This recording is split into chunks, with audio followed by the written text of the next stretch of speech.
time's out, run out to use those big words, yeah. I don't need convincing at all because I know what I want. Baby, dig deep, it's time to make a move on my heart. What's it gonna take for you to love, take for you to love me? What's it gonna take for you to show, take for you to show feels, yeah. I've been trying to take it slow, but my patience low. Think it's time you let me know. What's it gonna take for you to love, take for you to love me?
Wait, how about... Was that the issue?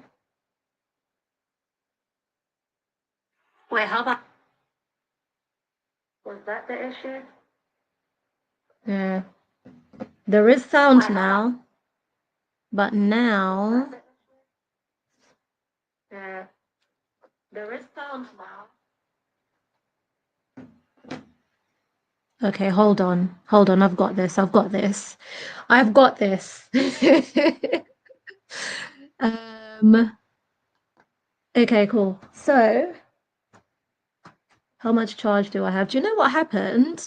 I had to plug in my charger last minute because I charged up my laptop and everything, or so I thought it was plugged in. But then when I came to use it, I found that my son had unplugged the whole, what do you call it, extension from the wall. So this whole time I thought I'm charging it. And then I'm like, oh, now getting set up, ready to start. I find that I've got no, my laptop had no charge. So now the port that I would usually be using for my microphone has got, what do you call it, has got my charger in it. Hold on, let me see if the sound is a bit. Yeah, it's fine now. It's fine now. It's not too bad. It's not too bad. So we can work without the microphone. It's just an issue when I plug in my headphones so I can listen. Okay, got you. Got you. We have to start again. Anyway, so what I did say initially, hi, welcome to the live stream. My name is Sylvia and I'm blind and I'm living my best life, taking you guys along with me. Welcome to today's live stream where I'm going to be answering some of the most commonly asked questions about blindness because it's Blindness Awareness Month. October is Blindness Awareness Month. So yeah. I've got about 10 questions. Do you know what? When I spoke earlier, when I did the intro before the hiccup, it was a lot more smooth, I like to think. I've got 10 questions, 11 questions. I'll see whether or not I get through all 11 questions or not. But I just wanted to kind of start off with the main question, which is what do blind people actually see? And for that, I actually prepared a video. I prepared a video for you guys. So if I can locate it, oh, it's right here. It's right here. Yeah. So if we could watch this, this is literally me. That's my setup in front of you. That's what's in front of me right now. And I'll take you through the some of the ways that blind people see. I want to preface this by saying that not all blind people sort of see the same way. Not all people with the same eye condition will see the same way. But this does give you an idea of what we sort of see as blind people. Leaning in closer to try and see the screen so I can find it and press play. And hopefully I can hear it. If not, I'll have to plug in the earphones and not talk for a while because clearly you can't hear me when I plug this in, can you? Let's try that. All right, press play. Let's watch.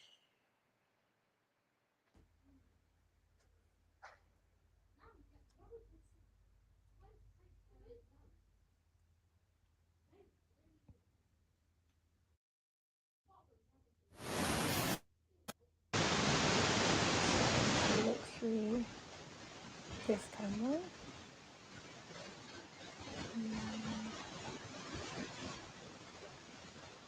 Yeah, that's my right. So this is how I can see, which is why technically when I zoom in on things, it makes it a bit easier to see it. So I'm just going to show you in a second how it looks when I zoom.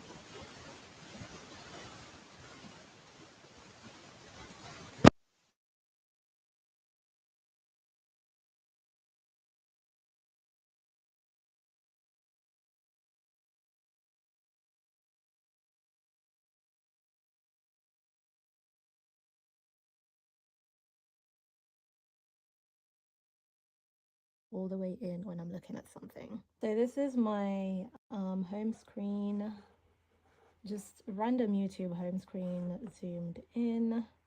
When I'm just looking like this, I actually can't see and usually need to get a lot closer. So let's, for example, look at that as a text example, right? I'm just gonna zoom all the way in.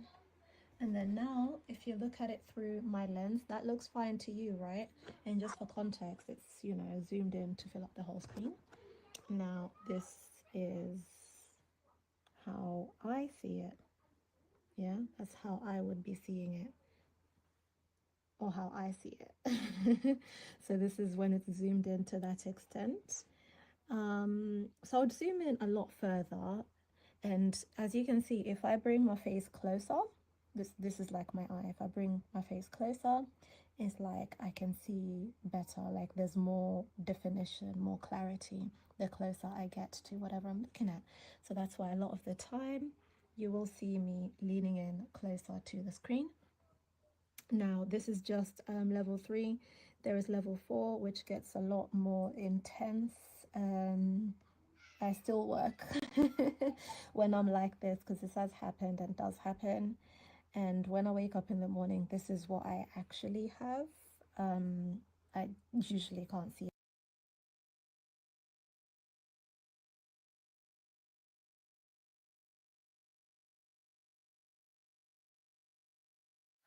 This got an easier way to do this. There's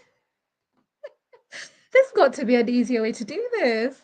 But yeah, basically what I said before, because I know I was muted, was that you can hear my kids playing in the background, and I hope you're able to kind of see what I'm showing you and focus and everything. But I literally filmed this earlier in the day, and I'm using the RNIB eyewear. They have an app, but also what I was using was the website.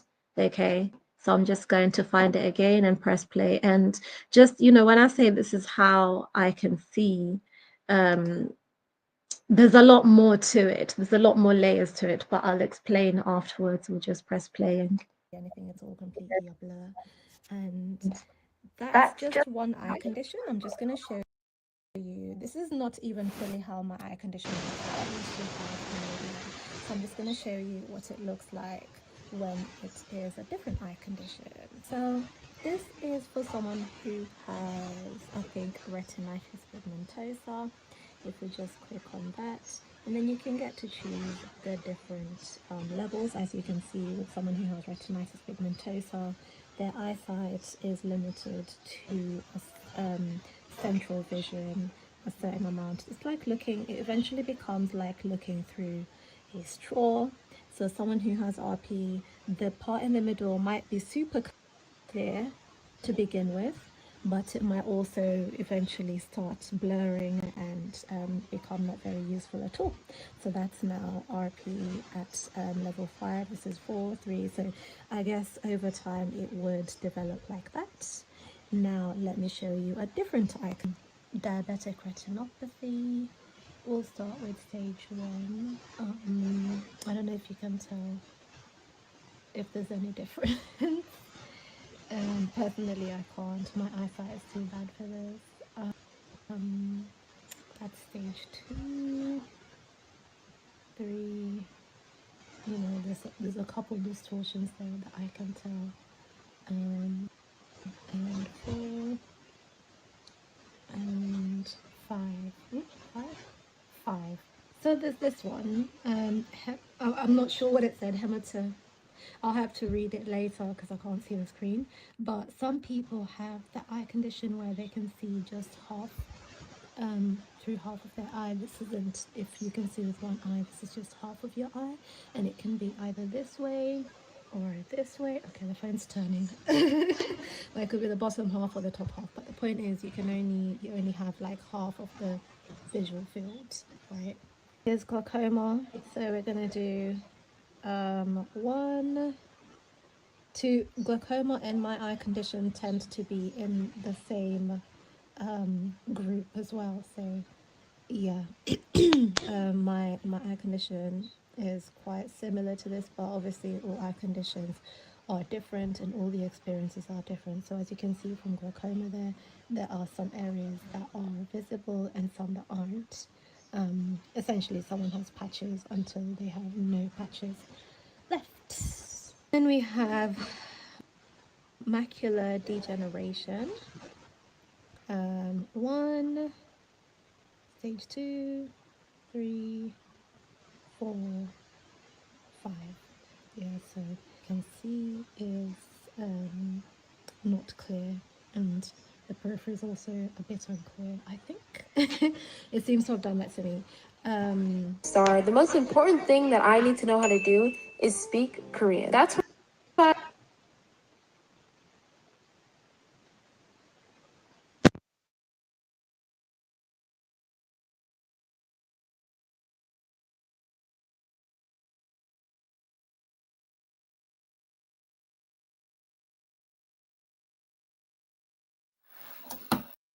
This transition would be a lot more smooth. Maybe if I wasn't visually impaired, maybe. But so that's basically like my own little way of trying to demonstrate to you what it looks like to have different eye conditions and what blind people actually see. Now, as I mentioned, it's not necessarily exact, it's not exactly how people see with those eye conditions. Everybody's different.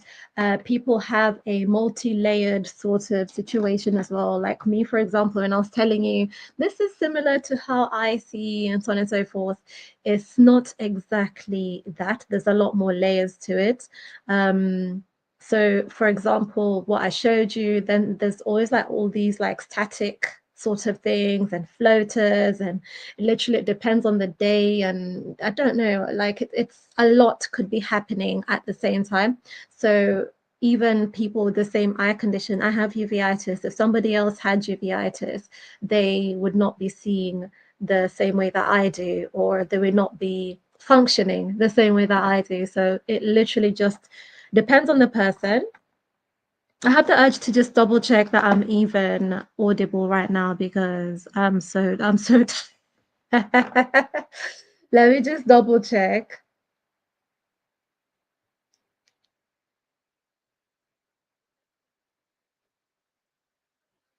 Okay, cool, cool. I am. I have, do you know what? I'm paranoid now because of what happened when I was starting the stream. I'm so paranoid. I keep going back like, wait, are we good? Yeah, so press play, but turn down the sound so we're not hearing it. Um, but yeah, that's just the long and short of it. People have different eye conditions. They all see differently, and being blind doesn't necessarily mean that you just have, darkness.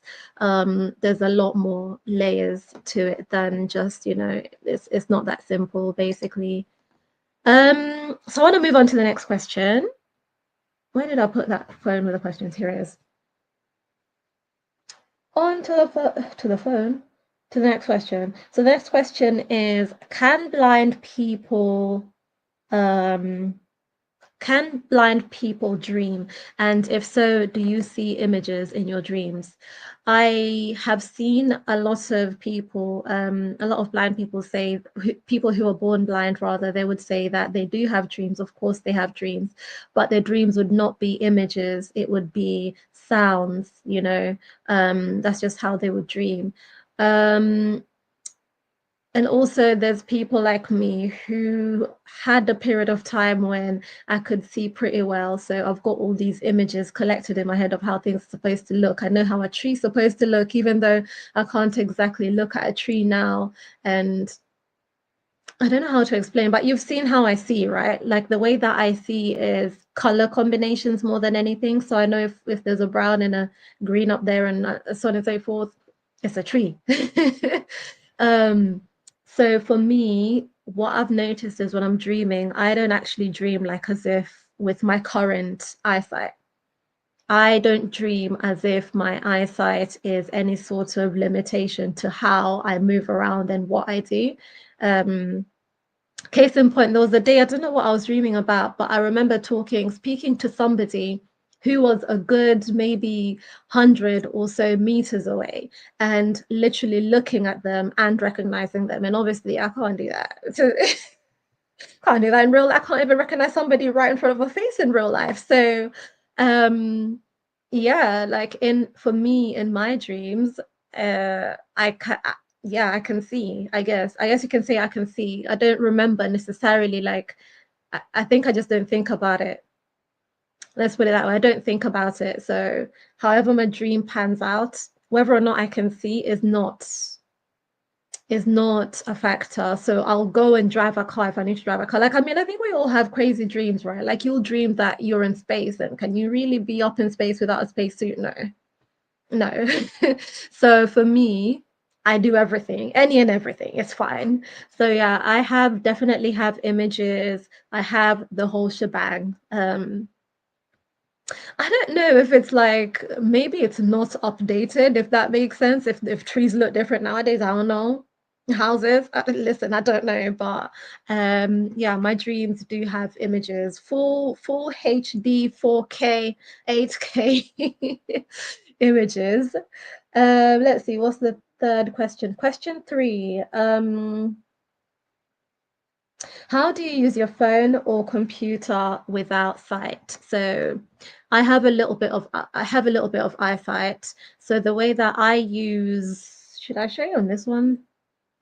The way that I use my phone, I don't know how possible it is to show you. I should have probably made a little video about this too. I keep saying I'm gonna make a video of how I use my phone, and then it just doesn't happen.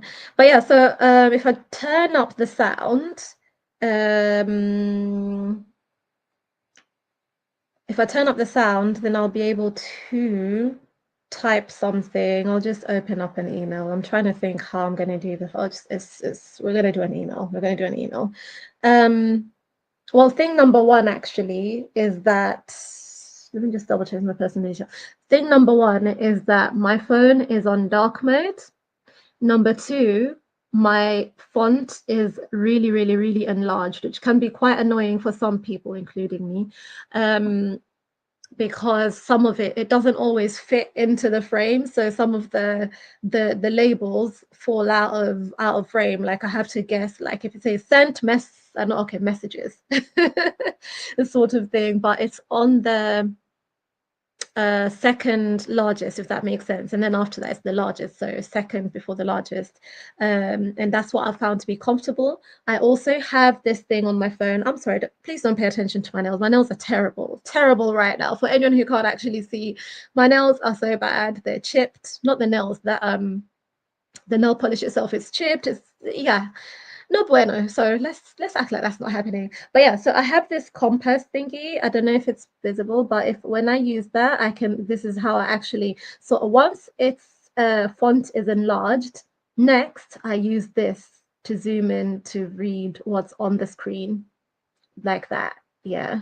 So that's how I use my phone. And then another thing is I can literally use voiceover to type. So why is it not speaking? I'll tell you what, I think I preferred how the Samsung one works because it told me every single move I made with my keyboard, whereas on iPhone, it doesn't always say that. But anyway, let's see. Let's see if I can type something. Let me type then. No. So I can either type like this or I'm telling you, I'm still learning how to use this phone. It's a nightmare. So now it's gone in between some other text, which means I have to delete the whole thing. But anyway, that's one way I can type versus typing like this. Oh, I know what it is. I'd put my phone on silent because I'd put it to be to sing lullaby for the kids. Okay. So, or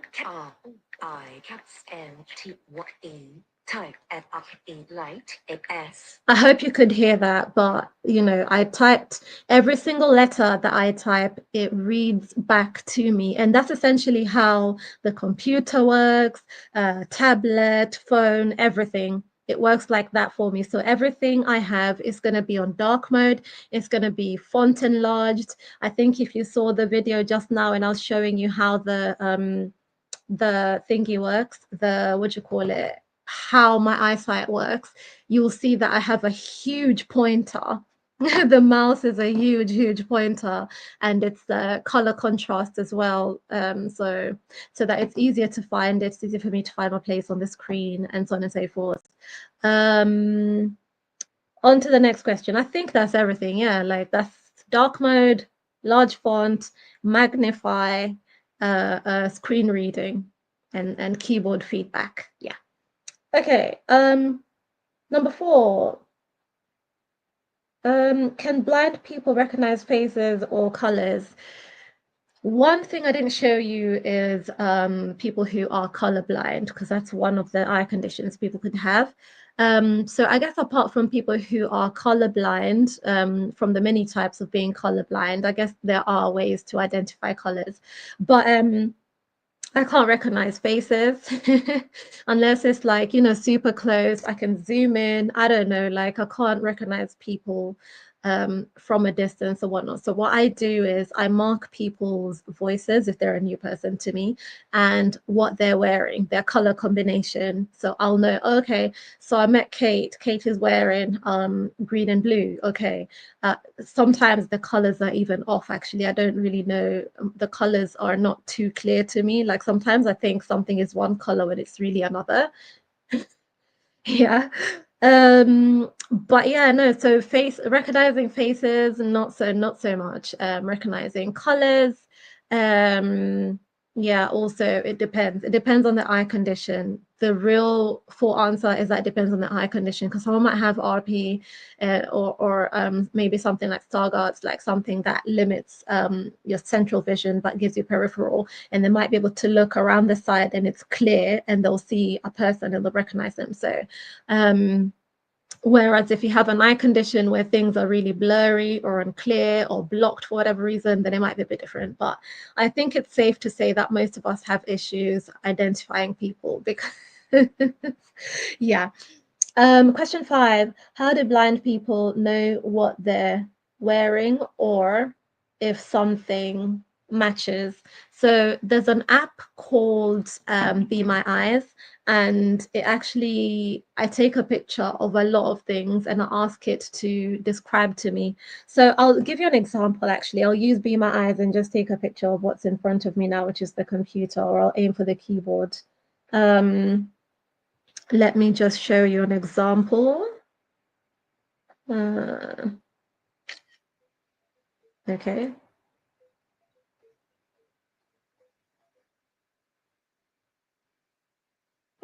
Yellow computer keyboard with large black letters and symbols. The keyboard is designed for better visibility, likely for people with low vision. It includes the usual letters, numbers, and functions like F5 to F11, plus special keys such as Alt G and Windows. Black function keys with white text appear above the yellow keys. The background shows part of a regular laptop keyboard in black.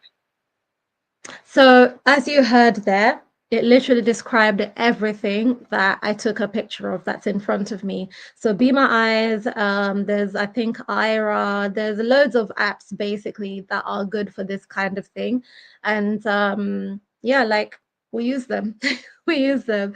So apart from that, in terms of finding clothes and stuff like that, I think some people have set outfits and some people have like QR codes on each outfit. So the QR code, when they scan the QR code, it tells them, I don't know, black top with blah, blah, blah, with halter neck, green dress with blah, blah, blah, like that sort of thing. So yeah, some people, the organized ones, not me, I'm not one of them.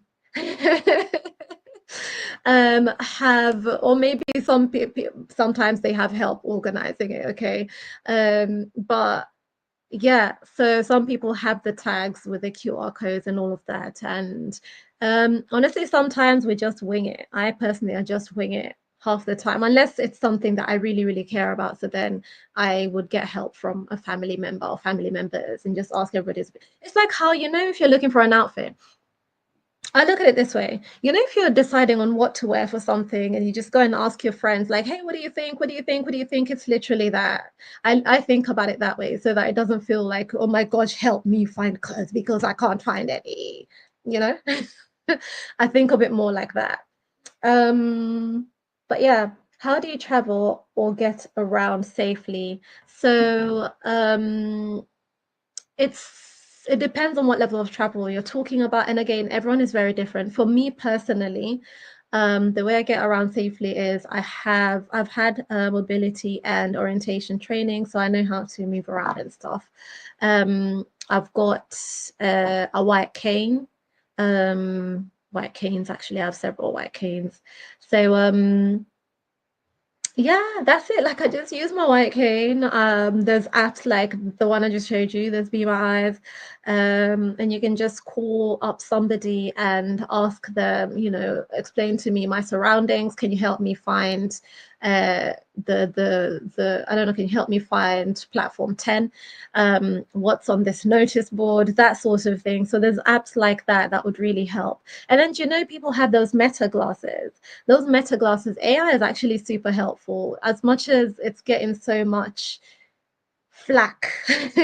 But it's just for the AI slop like content that's coming up, but as much as it gets so much flack as well for like, oh, people aren't really thinking for themselves anymore, it's super helpful if you have when you have a disability. And honestly, as a blind person myself, I'm super excited about all this stuff that we can do thanks to AI. So things like what was I saying? Oh yeah, the meta glasses, they really help because they can tell you what's in front of you. They can literally guide you to where you need to go. Maps, all that good stuff. You don't always need to be having your phone out like this, like let's just walk hands free. Okay, one hand on a white cane and the other one's free though. So you know what I mean? Like it's so challenging sometimes, like phone, cane. Okay, what if I need to reach in my bag now, sort of thing. So I think wearables are really, really good for us. And I really, really want to try the Meta or the Meta Ray Bans or Ray Ban Meta, whatever they're called. One day. One day. Yeah, I mean that's one of the ways like we travel or I travel and get around. There's services in airports. If you watched my Greece vlog, you will see that they have services in airports where they can guide you from the beginning, like from when you walk in through to check-in, through to security, through to get on the plane and then off the plane. I've heard and I've seen cases where things didn't always go very well. But that's, I don't know. Hopefully that improves in future. I haven't had that experience so far, thankfully. But yeah, I hope, hopefully that does improve in future. But yeah, when it comes to like travel and stuff, it's a bit tricky. It's definitely tricky, especially if it's international, especially if I leave here, like I'm comfortable and guaranteed, like I know what the service is going to look like, but when I get to the other country it's like a bit of a panic. So me personally, there's loads of blind people who travel by themselves, but me personally, I'm not there yet. I'm not there yet. Okay. I mean, yeah, and then you get to, I don't know, whichever country, and then you find that things don't work the same way, like the accessibility is not the same. Just yeah, it's still a bit tricky, definitely. I can't say that it's easy. It's still definitely very tricky, but there are people out there who are managing it and there are people out there who are changing it. So yeah. Can blind people live independently? Yes, yes, and also yes, and also yes again. Absolutely. Of course. Of course. I'm actually in conversation with somebody.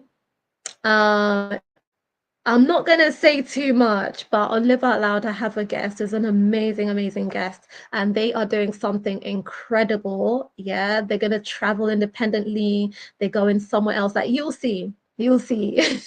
But make sure you tune in, subscribe if you're new, and all of that, so you can catch their story or her story. Because I said, listen, I've already kind of cuts out of the bag a little bit, but so inspiring. Absolutely we can live independently. Obviously okay. Okay, okay, I am married, yes, of course. But I pull my weight around here. No, but I look after my kids, I take them to school, blah blah blah, all that sort of thing. So if I don't know, if you're a blind person who's a bit younger, who's still not, moved out by themselves, don't be scared. You can do it. It's possible. There's, of course, no harm in asking for support and help and everything. Personally, I wouldn't go too far away from my family, but I mean, everyone's different. Like I mentioned, there is someone that I know who's doing something wild to me, but to them, it's like, yeah, just had to try it.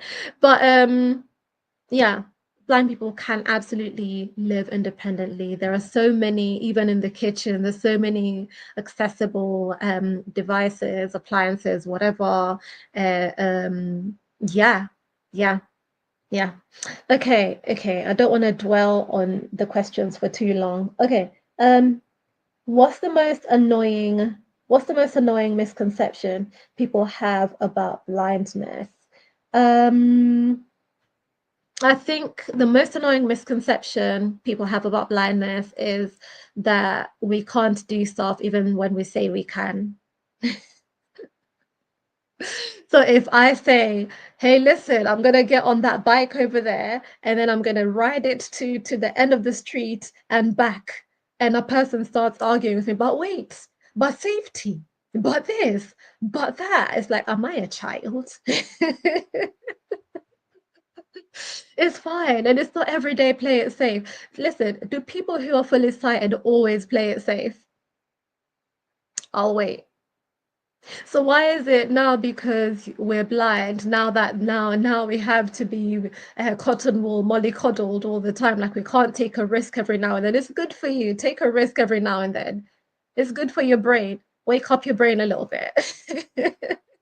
No, but I think I don't know if that was the best example, but I'm just saying, like, I would say something as simple as maybe doing a job, like an employer, maybe understanding that a person can do a certain job, even though they're applying for it, knowing that they can. Little things like that. Well, it's a big thing, but, perhaps not just risking things, not risky things only. But yeah, that's the most annoying thing for me, that we can't do stuff, especially when we say that we can. Yeah. The next question. This is question 9 out of 11. How do blind people experience social media, fashion, and beauty? Ooh, that's a big one for me. That is a big one for me. Let me just double check. Are we okay? The sound is on. Okay, we're good. Social media. What was the other one? Social media, fashion, and beauty. Yeah, you just like me in a nutshell, isn't it?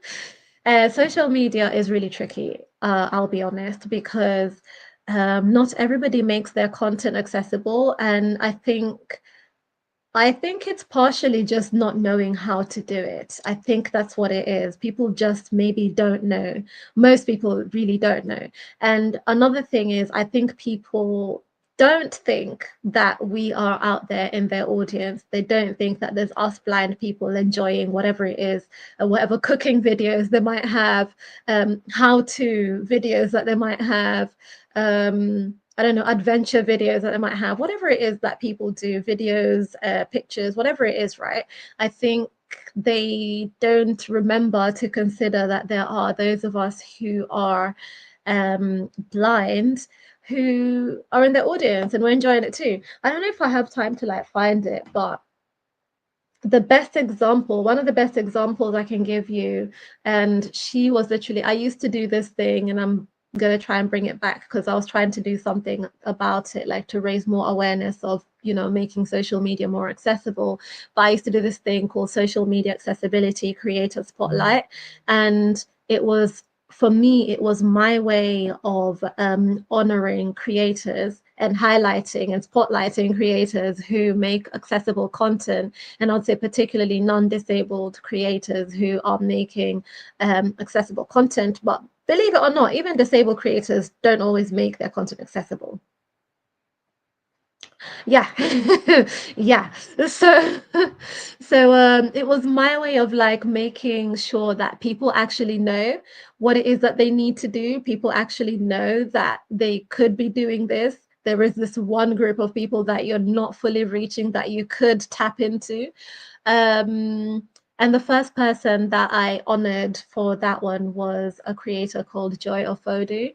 And I remember coming across her videos. She does like comedy. Well, she's moved on to do a lot now, but when I found her, it was mostly like comedy sort of skits, like just funny videos, like and observations about life, right?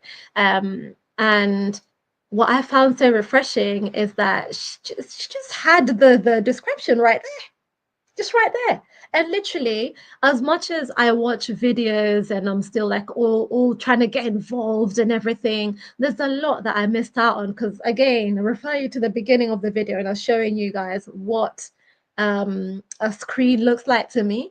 There's a lot I'm not seeing. Whilst I might be seeing some things, right? There's a lot I'm not seeing. So it was all right there, like, oh, she looks this way, she's doing this, as if there was this one skit that she did, and I think she was being like a doctor or something. I don't, she should bring that back. And what she had on was what they called earphones or headphones. It was headphones that she was wearing as a stethoscope. And obviously, I'm just watching this kid. I'm enjoying regardless, right? But if the description wasn't there, because that's an additional joke that I missed. But when I read the description, it's like, oh, extra points for funny, like extra funny. Do you see what I mean? So there's so many little things that we are missing out on and that creators could do that they don't realize they could do. So I started that anyway. I don't know if I can find it. I'll show you it at the end when I finish answering the questions. But yeah, it was really good. I was so happy. It was such a breath of fresh air. I was just like, finally somebody gets it.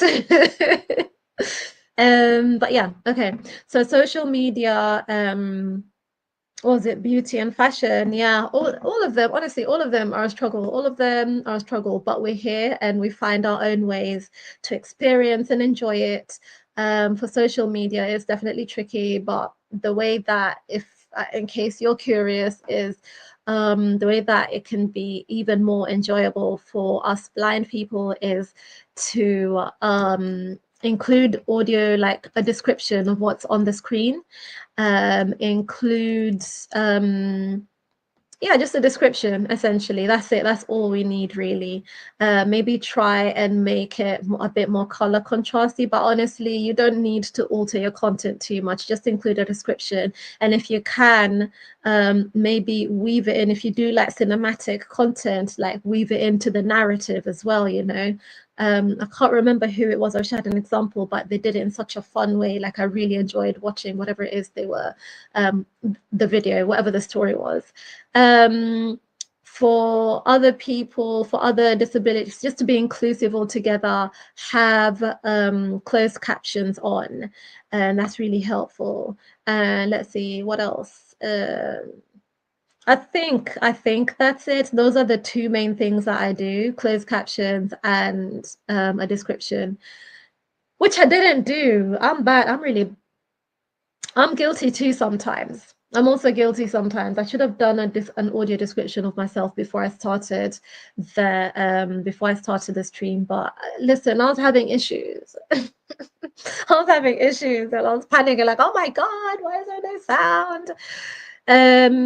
Beauty and fashion, it's a bit tricky again. It's a lot of probably relying on other people. Yeah, at the moment. However, there are some accessible makeup brands out there. So yeah, we're still able to take part somewhat. I feel like there could be more, for blind people, there could be more audio described makeup tutorials. I feel like there should be more of those out there. They do, people who are experts, not me. I cannot tell anybody how to do their makeup, but people who are experts, like makeup artists and so on and so forth, they should take their time and make maybe one accessible video, you know, and just say you put this over here because of X, Y, and Z. You put the bronzer here because, and not just here, you put it at and describe the area and so on and so forth. I don't use bronzer yet because, again, I'm not too confident about the placement. And yeah, I don't know, like that would be really helpful. But yeah, it's definitely tricky as well, beauty and fashion. But I think some things are changing. So it's some changes are happening, some things are changing. So it's getting better, is what I wanted to say. Yeah. To be fair, I could talk about the beauty and fashion bit for so long, so I'm just gonna skate past it. Um, but yeah, one thing I would say though as well for fashion for me is it's more about how I feel more than how it looks, right? Obviously, I want to look nice. Obviously, I want to look nice, but I also want to feel nice and feel comfortable, you know. So that's where fashion has headed towards for me. So sometimes it's like textures. I did a series about my bags. I've noticed all my handbags have textures, like they're textured in some shape or form. So that's fun. So yeah. Okay. Let's see. Question 10. Question 10. What's one thing you wish sighted people understood better about blindness? Um, I think the one thing I wish sighted people understood better about blindness. Okay, so I think I wish sighted people understood more that it's a spectrum. Blindness is a spectrum, right? And not all of us will see the same way. And that was the reason again I did the demonstration in the beginning of this stream. Not everybody would do the same, I mean, would see the same way across the spectrum. So with each eye condition I showed you, for example, I showed you glaucoma. Glaucoma, as you saw, has a spectrum. I showed you retinitis pigmentosa, it has a spectrum. I showed you cataracts, it has a spectrum. I showed you what else? I showed you a couple conditions, right? And I was able to show you that there is a spectrum. It's not all just boom, this one thing, and like that's all you have, or boom, it's dark, or it's dark and that's it, or you can see. It's either dark or you can see. Do you know what I mean? It's not black and white. It's not. So that's one thing I wish more sighted people understood about blindness. There's a huge, wide spectrum across different eye conditions. So you can imagine the spectrum within a spectrum within a within a spectrum. And like all of our experiences of this condition across the spectrum is different as well. So if you've met one blind person, you haven't met the other. You might see two people with the same eye condition and they don't behave the same way in terms of they don't have the same needs. They don't have, I could be over here with my long cane, someone could be over here, same eye condition as me with no cane whatsoever, right? So it literally depends on the people and what they're dealing with and so on and so forth. But yeah, blindness is a spectrum and there's spectrums within the spectrum. And there's so many different eye conditions and so many different ways that people see. Hopefully more people begin to understand this. Okay, final question, bonus question. So we've got bonus question. What was the bonus question? Do I want to answer it? Okay. So the bonus question is, do blind people have a sixth sense? What do you think? I wouldn't say like we don't have a sixth sense per se. We have we're more tuned into maybe our hearing or our sense of touch. We're more in tune with, you know, our other senses since our eyesight doesn't work very well, or for some of us doesn't work at all. So we tune into our other senses, but we don't have a sixth sense. I've never watched Daredevil, so I don't know what that's about, but I think it's something along those lines, like suddenly you're blind and then so like you're a superhero, like you got super this, you got super that. And as fun as that sounds, I wish that was the case, but it's not, unfortunately. But yeah, so that about covers it. That concludes the questions. I had 11 of them. Well, I had 10 and I had a bonus one. And we actually covered all of them, which is great. I got, you know me, once I switch on the stream, I'm just chatting away. I'm happy yapping away. I'm just trying to check the time quickly. What's the time? Oh, not bad. I'm actually going to finish before midnight. Yay, me. Okay, so it's now like 2 minutes to midnight, so I'm going to save this video and close out the stream. But thank you so much to those of you who tuned in. Please like the video if you're watching this. And yeah, that's it. I don't really have a final sort of question for you guys, but just let me know if any of those, if you had asked yourself any of those questions, or if you had heard of any of the things I just said, had you seen any of the eye conditions I just showed you? Yeah, or say hi. But yeah, so I'm gonna go now, just go get some rest. I can't believe I really thought my computer wasn't working. I was so worried. Kids. Hopefully the sound was okay, because I wasn't able to use my mic because I needed to charge my laptop. But yeah, thank you so much for tuning in. I'll catch you on the next one. Take care. Bye. I didn't say bye like that. That's so annoying. I'm sorry. Or am I? Let's see. Should I just leave with some music? Yeah, why not? Why not? Why not? Well, let me give myself a round of applause for getting through the questions.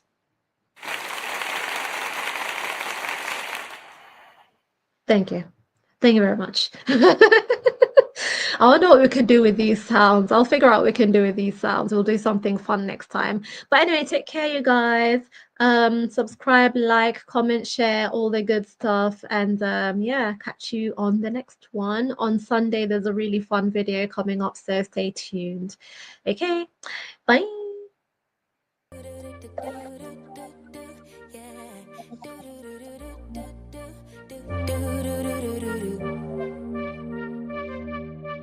One step forward, 2 steps backwards, yeah. Immature lover who don't use big words, yeah. I don't need convincing at all, because I know what I want. Baby, can't you figure it out? What's going on in your heart? What's it gonna take for you to love, take for you to love me?